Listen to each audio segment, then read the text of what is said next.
ರಾಜ್ಯದಲ್ಲಿ ವಾಣಿಜ್ಯ ಸಿಲಿಂಡರ್ಗಳ ಅಭಾವ ಇರೋದ್ರಿಂದ ಪೂರೈಕೆಯಲ್ಲಿ ವ್ಯತ್ಯಯ ಆಗ್ತಾ ಇರೋದ್ರಿಂದ ಹೋಟೆಲ್ ಮಾಲೀಕರು ಪರದಾಡುವಂತಾಗುತ್ತಿದೆ. ಬನ್ನೇರುಘಟ್ಟ ಸಮೀಪದ ಗೊಟ್ಟಿಗೆರೆಯಲ್ಲಿ ಸೌದೆ ಒಲೆಯನ್ನ ಉಪಯೋಗಿಸಿ ಆಹಾರವನ್ನ ತಯಾರು ಮಾಡಲಾಗ್ತಾ ಇದೆ.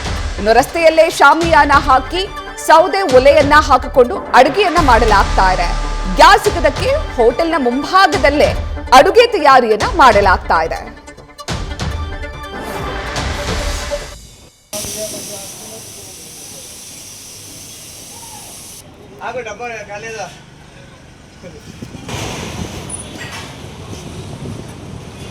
ನೀವು ದೃಶ್ಯದಲ್ಲಿ ಗಮನಿಸ್ತಾ ಇದ್ದೀರಾ, ರಾಜ್ಯದಲ್ಲಿ ವಾಣಿಜ್ಯ ಸಿಲಿಂಡರ್ ಪೂರೈಕೆಯಲ್ಲಿ ವ್ಯತ್ಯಯ ಆಗ್ತಾ ಇದೆ. ಹಾಗಾಗಿ ಹಲವು ಹೋಟೆಲ್ಗಳು ಕ್ಲೋಸ್ ಆಗಿದೆ.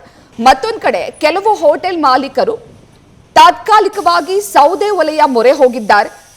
ಗೊಟ್ಟಿಗೆರೆಯಲ್ಲಿರುವಂತಹ ಹೋಟೆಲ್ ಒಂದರಲ್ಲಿ ಆ ಹೋಟೆಲ್ನ ಎದುರುಗಡೆ ಶಾಮಿಯಾನ ಹಾಕಿ ಅಲ್ಲೇ ಸೌದೆ ಒಲೆಯನ್ನ ತಯಾರು ಮಾಡಿಕೊಂಡು ಅಡುಗೆಯನ್ನ ತಯಾರು ಮಾಡಲಾಗ್ತಾ ಇದೆ. ನೀವು ದೃಶ್ಯದಲ್ಲಿ ಗಮನಿಸ್ತಾ ಇದ್ರ ಸಿಮೆಂಟ್ ಇಟ್ಟಿಗೆಗಳು ಬರುತ್ತಲ್ಲ, ಅದರಿಂದ ತಾತ್ಕಾಲಿಕವಾಗಿ ಸೌದೆ ಒಲೆಯನ್ನ ತಯಾರು ಮಾಡಿಕೊಂಡು ಅಲ್ಲೇ ಆಹಾರ ಪದಾರ್ಥಗಳನ್ನ ಹೋಟೆಲ್ನ ಸಿಬ್ಬಂದಿ ತಯಾರು ಮಾಡ್ತಿದ್ದಾರೆ.